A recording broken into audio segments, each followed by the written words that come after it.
All right, it looks like we are back for another episode. Yeah, I'm calling them episodes now. Another episode. Today I've been kind of trying to plan out. I've been trying to plan out stuff, but things just pop up. The main topic I think is going to be free agents, 2025 free agents.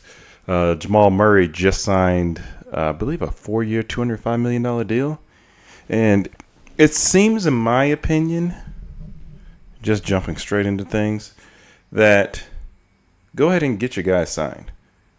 If you could sign them a year in advance, 2 years in advance, it makes a world of a difference. Just because I know it's a gamble on both sides.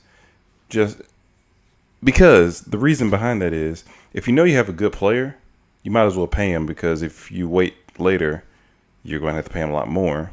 You know, a la Cowboys. They seem to do that to everybody. And then, if you pay him in advance, then you're getting people on, in a sense, for cheap. If you truly think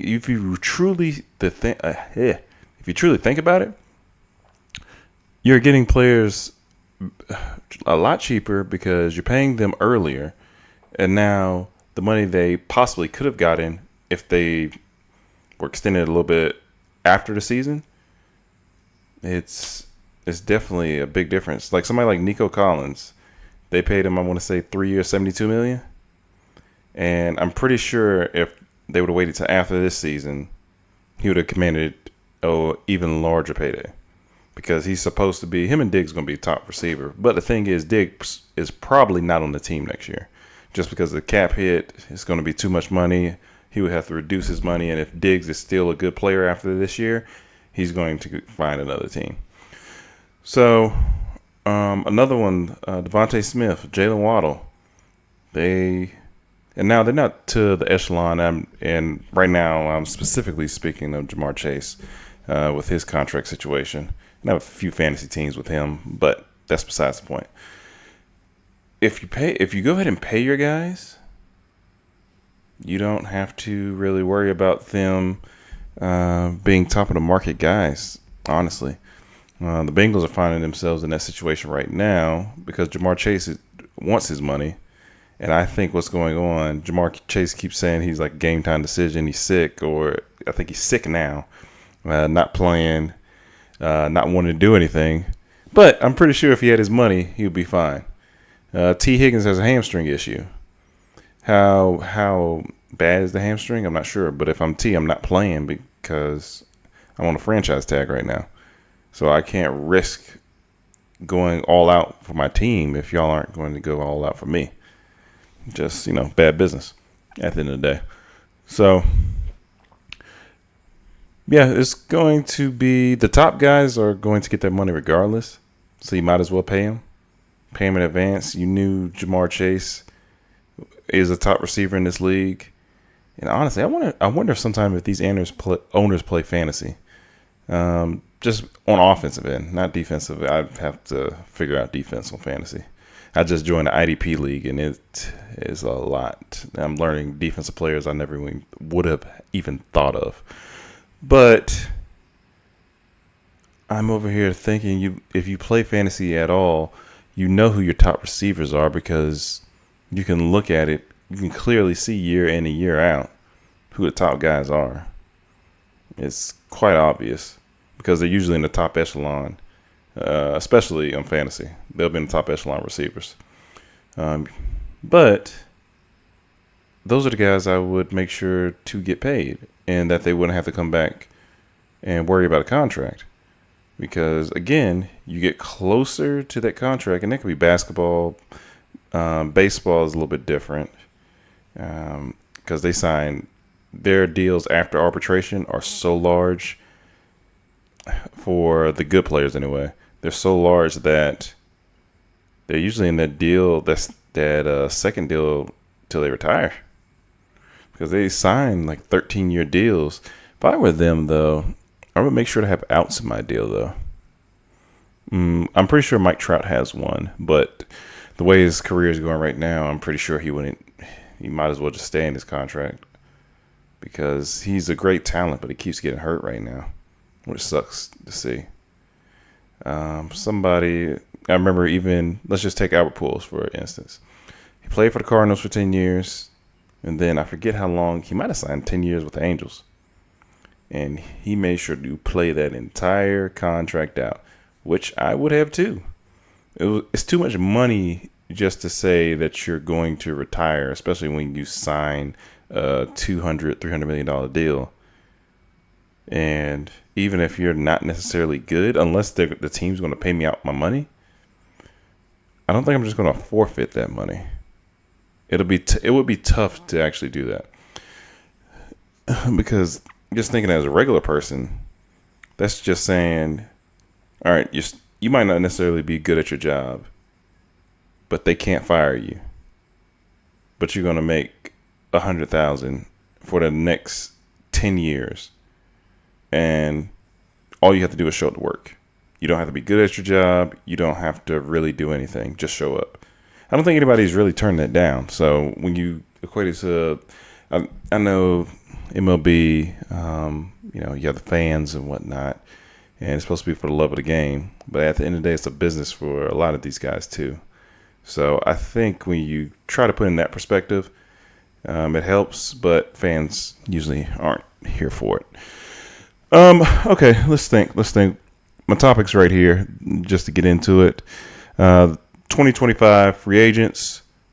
Basically, the article, I skipped down part of the article because I wanted to get into some other things as well. It says, besides LeBron James, who else could be a top free agent in 2025? So they have LeBron at the top, basically saying he's a franchise level player, which even at 40, he would be. But so business wise, LeBron is a franchise level player, but he's near the end of his career, so not necessarily the franchise player that I'm talking about. All-star level, they have Jimmy Butler and Julius Randle. Top starter level, Jalen Johnson. He's coming off a rookie contract, so he's still going to be with Atlanta. Josh Giddey, he'll still be in Chicago. He's coming off a rookie contract as well. Kyrie Irving has a player option, so that'll be interesting. They have Aaron Gordon on here as a player option. I don't have to look at his deal. Jamal Murray actually just signed his contract. Jonathan Kuminga, we'll talk about him just a little bit later, because I saw something that the Warriors probably have to pay him anywhere between 150, 160 million, if I read it right. Jalen Green, rookie contract. Şengün. Şengün's probably going to wind up making more money than Jalen Green on that second contract. Yeah, he probably is. Fred VanVleet's a team option. I don't know if Fred, if Reece Shepherd comes out and play well, yeah, they probably won't pay off on that team option, just because I believe they're paying Fred either 40 or close to 50 million a year. And if Reed is just as good or better than Fred in his rookie year, yeah, there's no need to pay Fred. Just make Reed your lead guard. Miles Turner's on here. James Harden. Well, I guess because he signed did he sign a one-on-one deal? When I say one-on-one, the 1 year, and then you take the player option, and that's probably what he has. I don't know why I can't talk right now. Rudy Gobert, player option. He probably gets signed again. Brandon Ingram, more than likely he's getting traded. Alex Caruso's on this list. I'm not sure what OKC does. Jalen Suggs. So they have these players as top starter level. I dare to say put Julius Randle in that category. And I don't know why Kyrie's not in all-star level. I feel like Kyrie, Jamal Murray, I'm just about to say, you could kind of put Şengün in there. I would drop Julius Randle down a bit, to be honest with you. But, that's just me. I think everybody else I'll keep in this top starter level, though. But Kyrie definitely, and Jamal Murray should be up there. Starter level, they have Clint Capella, Cam Thomas. Cam Thomas coming off a rookie deal. He'll probably re-sign with the Nets. Terrence Mann, Zubac, D'Angelo Russell. They keep saying he's getting traded, but it's getting a little close to training camp. I don't know if he's getting traded. Brook Lopez, Chris Middleton, pretty sure he'll sign back. He has a player option. Nas Reed, player option. He might opt out. He was just $6 man of the year because Nas could be starting somewhere. Trey Murphy's on a rookie deal, so he'll get signed back. Oubre has a player option. Tyus Jones and John Collins. Yeah, that is interesting. John Collins would be a guy I would look to get if I was a team. Whether they decide to use him, I believe he's John's a good starter, but I don't. It just depends on how the team uses him. Because John can shoot. He's a high flyer. Can attack the basket well, but efficiency wise, he's a really good player. So I think that would be somebody I would try to target if just like a championship team or whatnot. And have another big that can actually do some stuff. Let's see. Despite the projected 10% increase of the cap, says ESPN is projecting only the Brooklyn Nets to have more than $30 million of cap space in July right now. The Rockets could join the Nets if they decline Van Fleet's $44.8 million team option, which I think they will do if Reed Shepherd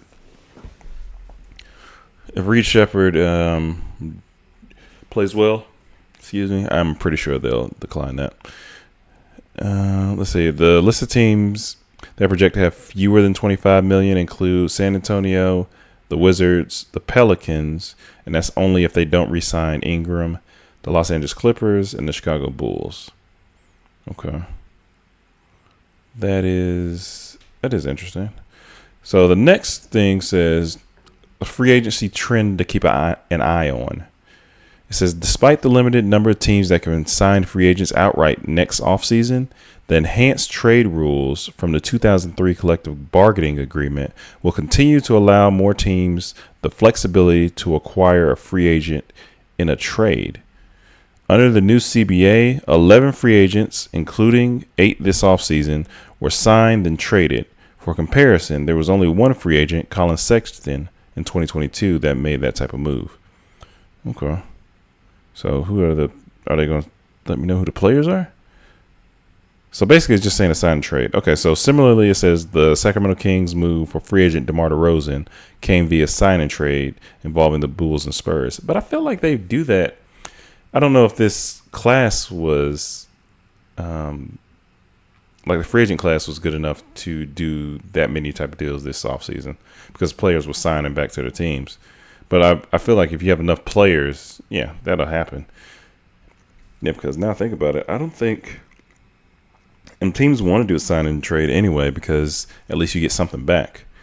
Because I think Clay didn't do a sign and trade with the Warriors and probably did it on purpose, honestly. It was like, no, we're not we're not going to do that. Y'all not just going to get somebody and not pay me. It says next summer could be controlled by the Nets.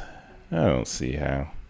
I know they have, so they have the trade rights, trade to reacquire their first round pick from Houston. Eliminated the pick swap in 2026. They have 5 first round picks. Is that what that says?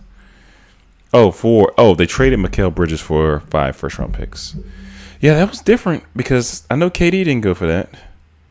And now, so what do players go for now? Like top level guys, do they like Luka?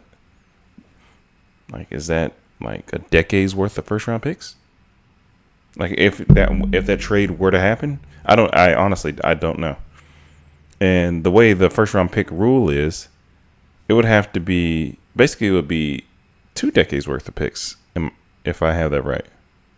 Because you would have to skip every year. I don't know. And I don't even think you could trade out that far. Because if you can, I'm pretty sure there'd be some owners making some terrible deals. The GMs getting fired and being cap hell for years to come. But they said the Nets have even more flexibility if they trade Dorian Smith and Cam Johnson. It says Dorian Smith has a $15 million player option. Could be a free agent. And Johnson has a 2-year, $43 million deal after this season. Okay. That's interesting. Next on the docket, Cooper Flagg. Could he partner up with Wembanyama in San Antonio? That's going to be too hard because I think Cooper's going to be the number one pick. And I don't see San Antonio being bad enough. Now, the lottery could do anything because the Hawks, we got number one pick. And I think we had the 11th best odds, if I remember right. So anything's possible, but it's not likely. Especially with Wemby getting better. I don't think Chris Paul really misses the playoffs unless he's not playing. So it's going to be tough. And I have to move my foot. Knee hurts. Let's see. Anything else? Or okay, then they're talking about CBA, apron rules. I have to read up on apron rules because I would honestly just be reading. Oh, this one. Which players will be next? I can't read tonight. Which players will next be eligible for a Supermax deal? Okay, so it says consecutive stars. It says Celtic stars had consecutive off seasons in which Jaylen Brown and Jason Tatum broke the record for the largest contract. Next year probably will go to Doncic. He's eligible to sign a 5-year, $345 million deal. That's almost $70 million a year. Whew. It says the $59.5 million salary in the first year will begin in 2026, 2027. And though Doncic is set to earn the largest overall contract, Shea could become the first player to have a salary in one season for more than $80 million. Okay, how does that happen? It says like Doncic, Gilgeous-Alexander will still be eligible to sign a Supermax extension since he was selected an All-NBA in 2023 and 2024. But because he has 2 years left starting next summer, the extension is only for 4 years and $293 million. Okay. Doncic and Gilgeous-Alexander will still be able to sign extensions even if they do not earn All-NBA this season or meet the 65-game criteria. That's interesting. So, but my thing is, if I'm Gilgeous-Alexander and I make an All-NBA team, do I just wait till the next year? Because I know I'm about to get Supermax money, or do I just go early? Yeah, I guess that's only a decision he could really make. But 4 years, $293 million. That's basically $400. That's basically $300 million for 4 years. This money is getting crazy. That's clearly over $70 million a year. Yeah, this money is getting outrageous. It says other Supermax eligible players: De'Aaron Fox, Trae Young, Jaren Jackson, Michael Porter. Okay, let's figure this out. De'Aaron Fox, if Sacramento doesn't make the playoffs, he'll get traded in 2025. I'm going to go ahead and put this out there. Trae Young, same thing. Jaren Jackson, I believe they will make the playoffs, but his Supermax is going to be different than somebody like Fox and Trae Young. Michael Porter Jr., same thing. He's the third best player on that team. And you could say fourth sometime. So his Supermax should not be to what Trae Young and De'Aaron Fox is. But I guess there has to be levels to the Supermax contract because... Oh, okay, wait a minute. Let me finish reading. Okay, other Supermax eligible players: De'Aaron Fox, Trae Young, Jaren Jackson Jr., and Michael Porter. But only if they earn All-NBA, MVP, or Defensive Player of the Year. Well, I can tell you right now, Jaren Jackson has a shot at Defensive Player of the Year, but he does not have a shot at All-NBA. Michael Porter doesn't have a shot at any of these.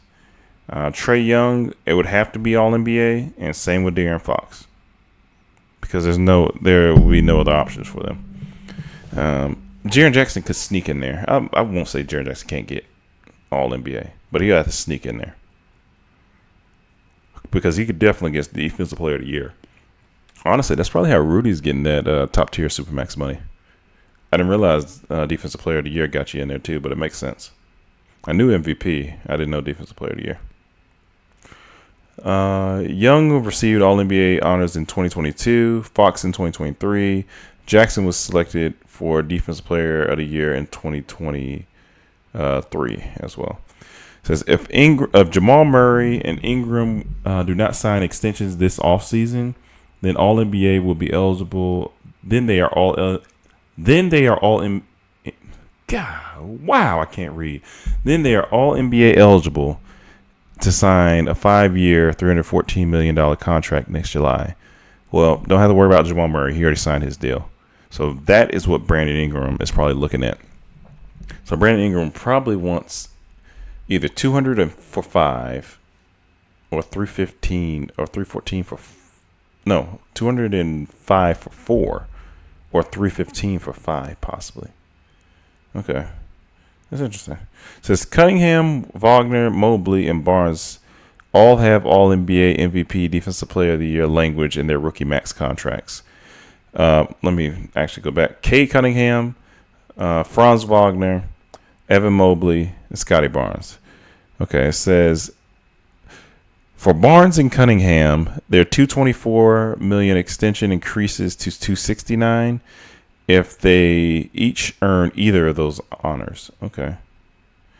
So who's eligible for a 2025 rookie extension now? Wait, how's Chet? I know he had the injured year. He shouldn't be. Is he eligible already? It says the price to keep the roster in Oklahoma City intact is set to be expensive, including likely a $293 million supermax extension for Gilgeous-Alexander. They could hand out an additional $592 million in combined extensions to Chet, Holmgren, and Jalen Williams. That's going to be a lot of money, by the way. Paolo, 2023 NBA Rookie of the Year, could become the first Orlando Magic player to sign a rookie max since Dwight Howard in 2027. He's definitely going to set that max, especially the number 1 pick too. And he's probably going to average anywhere from 23 to 25 points a game this year. Yeah, he's definitely going to sign that max. Banchero, Holmgren, and Williams are eligible to sign up to 5 year. No, I'm reading that wrong. They signed 5-year, $246 million extensions. Those extensions increase to $296 for 5 years if all NBA, MVP, or Defensive Player of the Year honors are met. Wow.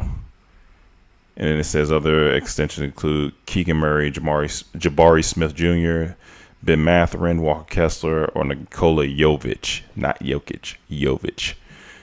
Those guys probably aren't coming close to the Supermax, though, or Max extension, in my opinion.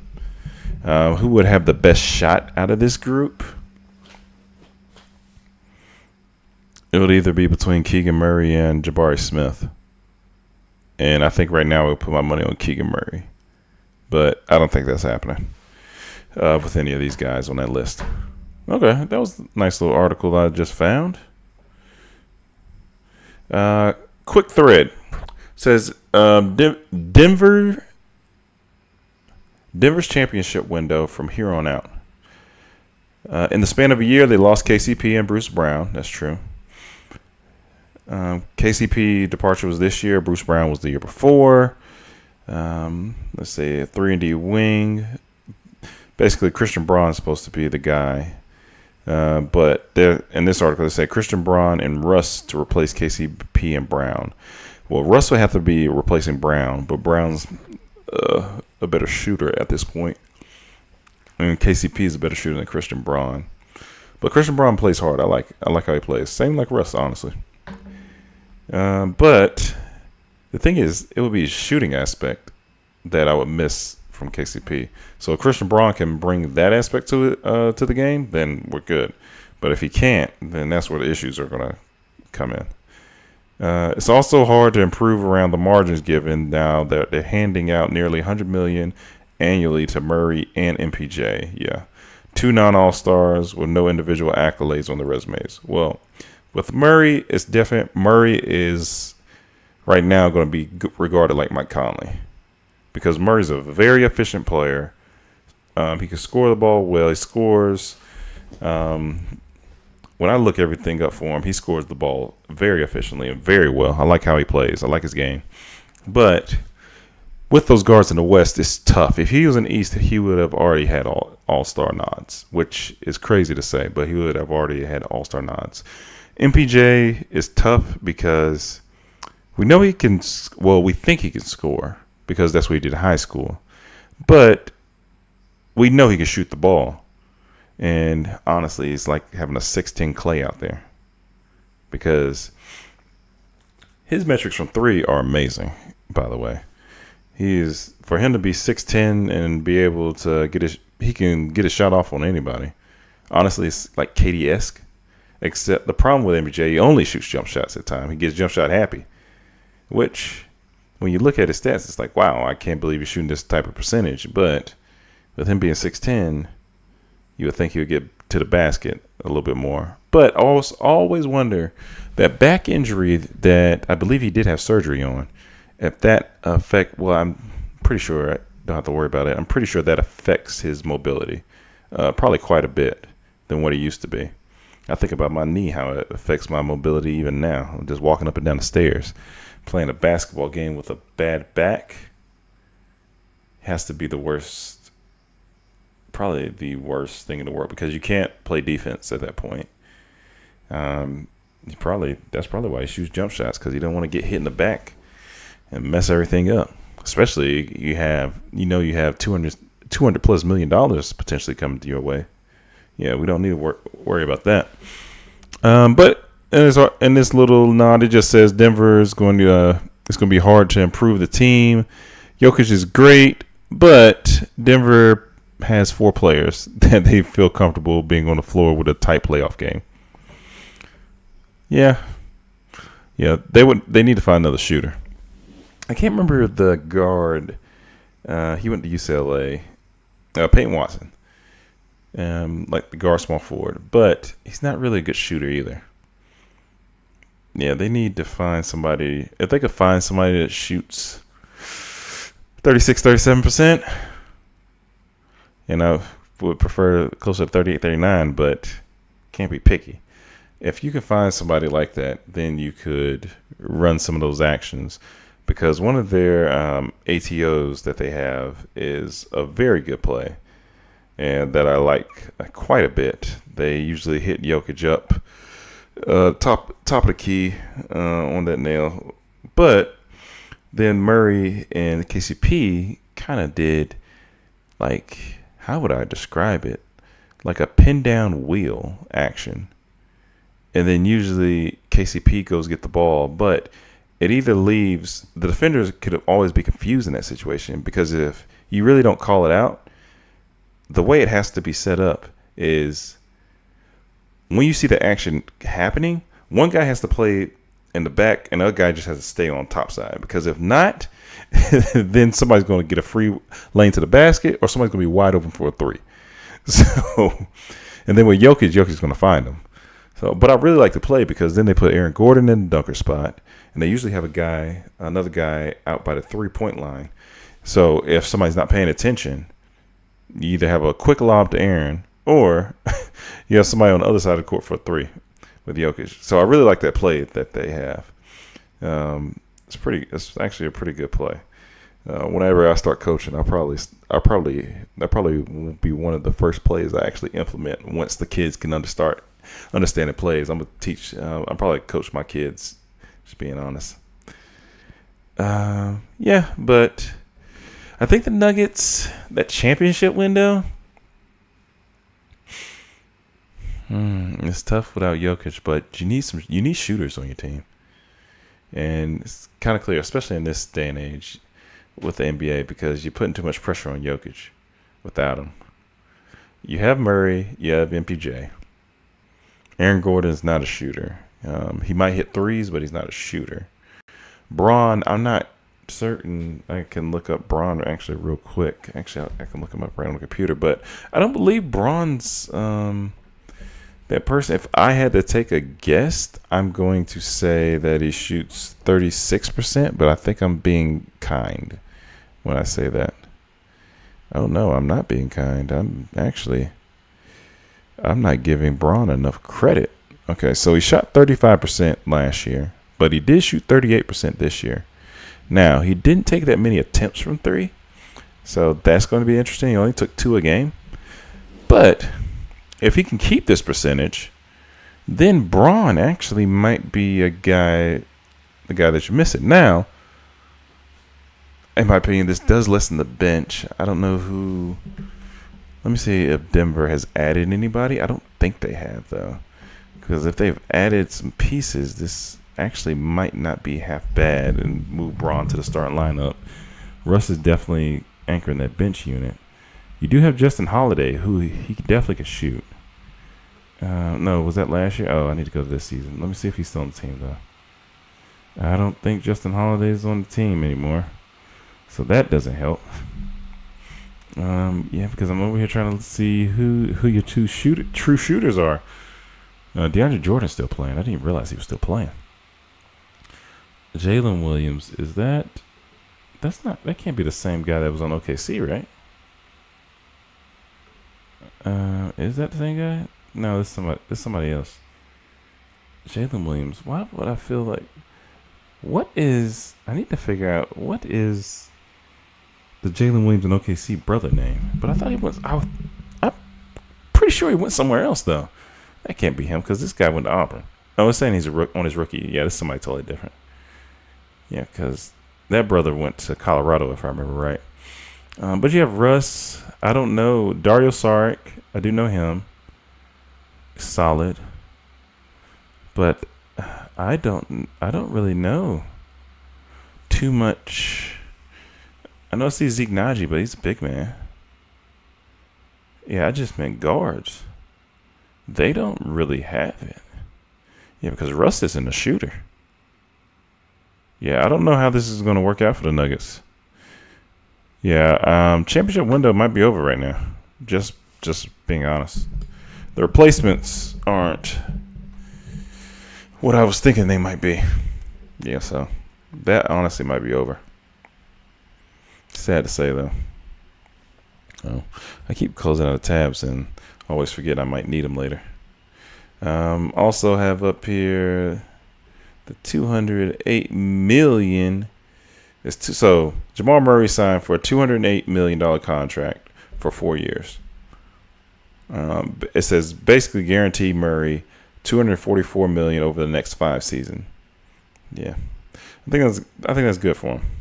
I think that's good for anybody, but for him, he's not necessarily a top guard, but he's making that money, and it does pay to stay with your current team. Not ask for trades or anything like that. I think back in the day, I think Drummond realized that, but I think it might have been a little too late because the Pistons realized they couldn't do nothing with him. Who else was it? There was another player. I can't remember, but you realize if you want to make money in this league, just stay with the team you're with. I think Damian Lillard realized that too, and that's why he just decided to leave. Yeah, he was like, all right, go ahead and give me my money and on this next contract, but I'm gonna leave after that. Yeah, but yeah, it pays to stay home. Okay. Let us watch this clip real quick. Now, I need to figure out 2 things. Share screen. Boom. All right, we got that covered. Now, to expand the screen. We do not, but let's figure this out. That European soccer, you're part owner now, they relegate teams. They get rid of a team. Yeah. If you could get rid of one NFL team, the biggest pain in your ass, which team would you pick? Cowboys easily. Why? I just don't like them. I just don't. And I think I had to ask myself why I like the Cowboys. Because I don't hate any teams or any players or like, I'm a huge fan of a lot of teams, but the Cowboys is that one team I just don't like. I think it's a lot of people. I think it's because a lot of people where I'm from in D.C. have become Cowboys fans. There's probably like 75% people in Washington, D.C. In my group of people that are Cowboys fans, and I just hate that they don't stay loyal to the crib. You know? What's going to happen when they come crawling back after Jaden pops off? We're not letting them. They don't have to stay on that side. We're not letting them on the bus, man. Yeah, so I think that's everywhere though. I think that's just top teams in general. Just they've been around so long. I think just people gravitated to them, similar to like the Patriots' success. So now people become Patriots fans. In my infancy of sports, I started watching the Patriots because they were winning. And I'm like, okay, cool. But that was the only reason. Were they my team? When I got older, I realized, yeah, I don't really like Patriots like that. I root for the Falcons most of the time, so that is my team by far. But I think I don't even know it's the older generation because I think people just, you ask who's your team, and then the older generation say it's Cowboys, and then they have children. Now they're the Cowboys, and now it just starts back up. But they're everywhere. That's the thing. They are everywhere. And don't come to an Atlanta game anywhere. Basketball. I still haven't been to the new football stadium. But anywhere you go to, you'll see the major teams. So like the Lakers, they travel well. Sometimes the Celtics, they travel well. Cowboys, I know, travel well.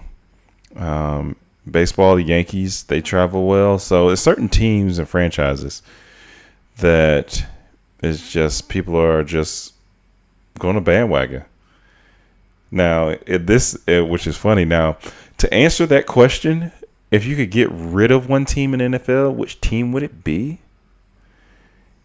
I don't know if I would get rid of the Cowboys. They're still interesting. There's still topics and stuff like that.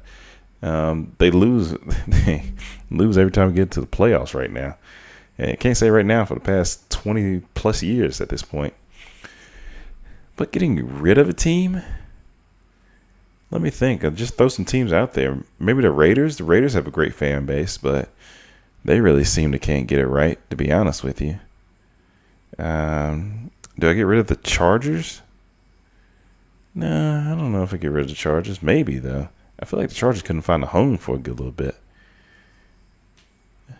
No, I'm just trying to think of franchises that aren't. Because like somebody like Cleveland, I wouldn't get rid of Cleveland. They're still too good. Jacksonville would be one. I know they've been winning, kind of, but that would be one to put on that list. Yeah, there's a few, and I don't have any hate or anything to these franchises, but I'm just thinking as far as just a winning aspect. I guess Chargers won more than. The Raiders probably won more back in the day, and that's the thing keeping certain franchises around. They won back in the day, or they won 40 years ago, can't win now, like somebody like the Bears.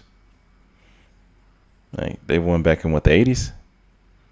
I wasn't even born. So I couldn't tell you. For me, I wasn't really paying attention to them. Yeah, I'm like, oh, they just there. Now they have supposedly a franchise quarterback. Hopefully, because I have him on a couple fantasy teams, him and Rome Odunze. So we'll see. They have a good receiving core with Keenan Allen and DJ Moore this year. So we'll see how that goes. They have solid running backs and Swift and Roshan, tight ends, Gerald Everett, Cole Kmet. We'll see how it goes for them this year. I think if Caleb can stay poised, they'll be good. But getting rid of a team in the NFL would be tough. Raiders probably have too much history to get rid of. Who was the other team I just said? Jacksonville. If I had to say it, might have to be Jacksonville, to be honest with you. I feel like they were one of the last teams to get in, but they might be one of the first teams to get out. But I'm pretty sure they have a decent fan base. But yeah, I would really need to take a look at teams. Atlanta's not going anywhere, so people that eventually watch this, just know I'm an Atlanta fan, and we're not going anywhere, and I do not care. And right now I'm looking down because I'm trying to look at teams. All right, so I'm just going to read teams off and see who's going where. Kansas City, Jets, Cincinnati, Tennessee. Tennessee definitely off of that list. Miami, Pittsburgh, Las Vegas, Houston, Indianapolis, Chargers, Buffalo, New England, Cleveland, Jacksonville, Denver, Baltimore. We already established Baltimore on that. Baltimore. No, Jacksonville. I am so sorry.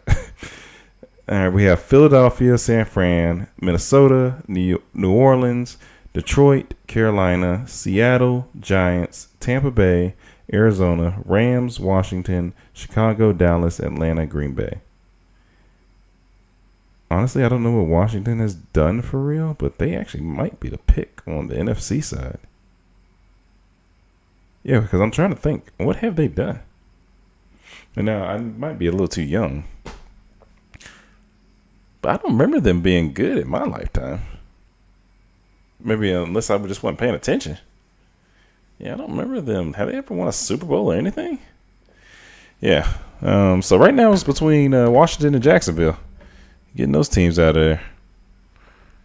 Okay. Now, what I wanted to put on the screen, because this is something people don't actually talk about. It is defense. And this is the top 10. This is 3 minutes and 55 seconds. We're not watching that long. We're going to watch a little bit of it. Just some good, hard-nosed defense that doesn't happen that often. But we're going to speed this up. Number 9, Jimmy Butler getting blocked. All right, what else we have? Number 8. Yeah, got to fast forward to these things. Trying to take forever. Oh, this was in the playoffs. Murray couldn't do nothing. I don't think that nobody could do nothing. This game right here was so physical. I like how they played it. This was just good defense. They probably ran the shot clock on that one. Yeah, that was just a good defensive stand. That really was. That seemed like another one. They probably just showing all Minnesota highlights from that game. Ooh, that was a good block. Who was that? Oh, that's Chet. Yeah, good old Chet right there. There's no way this. Oh, who's this? Good block. Who was that? Hold up. Go back. I know they're going to. And then Jaime hits the 3. Nice. Oh, that's like High. Is that Highwood? I think his name is. I can't remember what his name is. Is that Draymond? Oh, man. Ex-defensive player of the year right there. Man, that was for the win, wasn't it? Yeah. Yeah, that was. The crazy thing is Drew touches earth at one point, but it doesn't matter. Still doesn't get off balance. That's Simons. Oh, and then they go Wemby. I was like, who's about to block a shot? Because I see Vassell, but that didn't work. Yeah, oof. That's a monster right there. You know what I said? We weren't going to watch all this, and yes, we are. Is that a Spurs? Is that Wemby? Stop trying Wemby.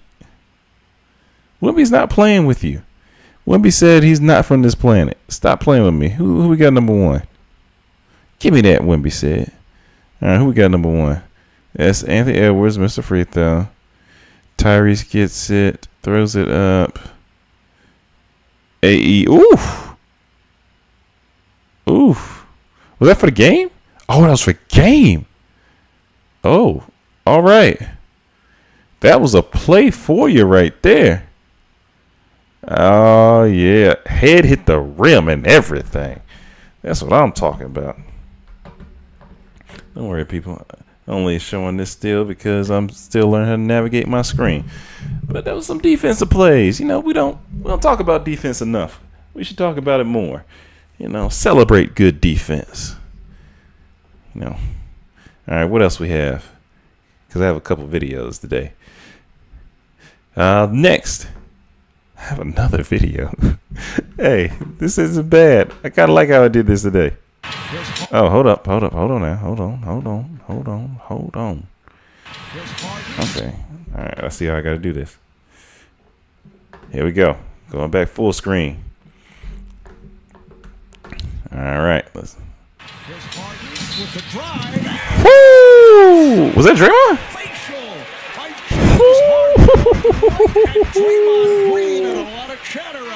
I bet you it is. Do they got the highlight? Hold on. I forgot about this. Hey, and the fact is, okay, so you watch, all right, Draymond, all right, clearly misses it, right? But Draymond comes down for his face at that point after he knows he misses. Anything else you Look, he came for it. Look what Draymond does at the end of this. Ah, man, I wish I could zoom in. Because I know if I click it's... Oh, no, that's just speed. Man, can you zoom in? All right, so right here. All right, pay attention right there.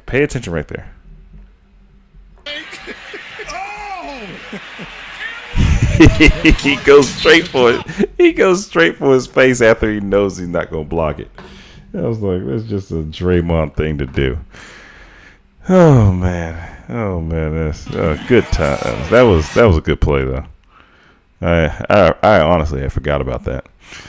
Okay, now on X, formerly known as Twitter, we had 3 things I wanted to go over, and I think they're quick because there's really one thing I want to go over, and that's on my next topic. But this might offer some conversation. The Warriors likely are looking to offer Jonathan Kuminga extension in the ballpark of $140 to $155 million. Now, from reports, what I heard, Jonathan Kuminga is trying to get the max. Now, has he played like a max player? No. But has he been given the opportunity to play like a max player? No. So, if I'm Kuminga, one, do I think I can get paid by somebody else? Do I think I can get $155 million from someone else? Because if that answer is yes, then I do not sign the contract. Because I know I can have a mini bidding war. Now, if I can't get paid by anybody else, that's where the issues come in at. Or if anybody else can't offer me that type of money. Now, he would be a restricted free agent. Still, doesn't matter. So the Warriors technically could sign him, but they'll be over the cap probably tremendously again. So I do wonder how this is going to work out, because I don't think he's going to sign. I don't think he's going to sign this. And when he doesn't, and if Kuminga averages 21 to 23 points a game next year, now it depends on if Steve Kerr lets him. But if he averages between that amount, I think he could get $200 million. Just because he's athletic. He's really athletic, actually, which is the crazy part. And probably could play small forward. But I think he plays power forward on this team. His jump shot does need work. His jump shot is going to constantly need work. But he could be the second option on his team, and I think he wants to be. I think he wants to be the first. But, Steph Curry, he's not going to know it's Steph. He's going to have to beat out Andrew Wiggins to be the second option. Is that possible? Yes. Because sometimes Kuminga has a good motor. I think he just gets emotional at the same time. Young guy. Makes sense. But I think he can become that second scorer. And if he does, he's averaging 20. No doubt about it in my mind. And Andrew Wiggins will probably continue to stay around about 13, 14 points a game. Yeah, because you lose Clay, that means you lose those sets of shots. Pod is not taking all those shots. Pod is probably taking anywhere from 10 to 12 shots a game. Kuminga's probably picking up the rest. And so, and I guess let me look at Clay to see how many shots a game Clay took. Because if Clay is only taking 12 shots a game, then that's a big difference. But if I had to take a guess, I'm going to say Clay was taking more than just 12 shots a game last year. And let's see. So last year, Clay was taking 14, almost 15 shots a game. So I think there's opportunity. I think there's opportunity there. I think there's a lot of opportunity there. Because you don't really add anybody to that starting lineup unless you're going to put Buddy in there. But Buddy's just purely a three-point shooter and nothing else. I think Kuminga could really benefit. Honestly, the only person holding him back, and not necessarily holding him back because he plays the same position or same style, but because Draymond's out on the court, let's just put this in perspective, Warriors fans. Draymond out there being on the court doesn't allow Kuminga to roam free. And I say that because now you have two non-shooters out there. Draymond off the court and putting, I can't remember that young guy, Jackson Price. I think that's his name. I can't remember what his name is. But even if you put him out on the court, he can spread it out just a little bit. But you could put Kuminga at the 5 in small ball lineups. You wouldn't want to do it all the time. But you could put shooters all around him. Or scorers, like, because you could put Andrew Wiggins out there. Andrew Wiggins is 6'8", believe it or not, 6'7", 6'8". So just as tall as Kuminga. Kuminga just plays bigger. So that could be interesting. And Draymond's only 6'6", maybe 6'7" himself. Oh, man, I wish I could have seen, and I'm getting sidetracked here real quick, but there was a picture of Zion, Luka, JT, and Paolo. So Paolo's clearly taller than everybody. Then you have JT, you have Luka, then you have Zion. Zion's definitely the shortest. Not even close. Which is funny because nobody out of that group can guard Zion. Because Zion definitely is the biggest out of that group. And is quite, in my opinion, is quite funny just looking at those photos. But I think Kuminga could do well in this offense. They need to have some packages or some sets that Draymond's not in that lineup. I'm trying to see if they have another big man on their team that could potentially shoot. Kevon Looney will get in there, but that's just basically doing the same thing. I think Trace Jackson Davis, that's his name. Kyle Anderson being in there could potentially help as well. But the thing is, Draymond's going to play. Let's see, what did Trace do? Trace didn't even shoot any threes, so that's another lane clogger in there too. But I actually like Trace though. Yeah. Actually, let's see. What did Kuminga shoot from three? They have him at 6'8", 210. Yeah, Kuminga can't shoot threes. Shoots 2 a game. And shot 32% this year. Shot 37% the year before, but obviously took more shots. And he scored 16 points a game this year on 11 shots a game. Shot 52% from the field. Hold on a second. Let me look at my synergy thing real quick, because I need to see if Kuminga, I know he doesn't fit the mold perfectly, but I think, yeah, he's very good. Kuminga has a good chance to break out. They can't put him in. He's very good in transition. He's actually very good as a ball handler and very good in isolation, but he doesn't do it enough. He spots up more than anything, which is not a good part of his game. Kuminga could be a breakout candidate, people. Let me call it here first. So 1, Immanuel Quickley. 2, Kuminga. Those are my breakout candidates right now, because Kuminga does have the makings. Let me see. Let me just check the year before. I don't want to get too excited, and then he was just terrible. So isolation the year before was average. Pick and roll ball handling the year before was poor. But he doesn't do it that often. He doesn't. So this is going to be a telling sign for him this year. Just being honest, it's going to be a telling sign. If he can stay good in the isolation or the pick and roll, either one, he's going to break out something crazy this year. We just have to see. He's going to his 4th year. We're just going to have to see. But I'm gonna put him. I'm gonna put Kuminga on there. I'm gonna put him on there. Immanuel Quickley is my number 1 guy. Then I'm gonna put Kuminga. Not saying they're gonna make an all-star team or anything like that, but I think they're kind of sneaky. Sad news: Angel Reese is out for the season. She has a wrist injury. Playing so well too, so that's kind of sad to see. The true or false? Wembanyama will be in MVP discussions this season. I believe that will be true. Discussions, yes. Win the MVP, I do not think so. But he'd definitely be in discussions. It says, report, Chetty Osman rejected a training camp invite for the Lakers. Guess he didn't want to play against behind LeBron again. That's funny.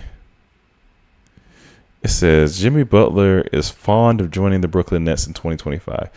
I think it's just the money. And honestly, if the Heat let him go, he probably would go. But I think it's just money. He knows he's at near the end of the road. Might as well get as much money as I can before I leave out of here. But that was just quick Twitter news. And the thing I really wanted to get to. All right. It was a quick thing I found on Ranker. It's basically rank the best current NBA dunkers. The best current ones. Should I do a top 10 or should I go further than that? All right, I'm going to do their top 10. And then I'll probably take some people out, move some people around. All right, let's go. Number 1, they have Ja Morant. Number 2, they have Anthony Edwards. Number 3, they have Giannis. Number 4, they have Zion. Number 5, they have Aaron Gordon. 6, they have Zach LaVine. 7, they have LeBron. 8, Donovan Mitchell. 9, Miles Bridges. 10, Russell Westbrook. Okay, so in my opinion, Russell Westbrook and LeBron should be out of there. At this current state and age of their games, yeah, they don't need to be on this list. Neither one of them dunk how they used to. Both of them should be off this list. All right, let's just look at the top 3. Ja Morant, Anthony Edwards, and Giannis.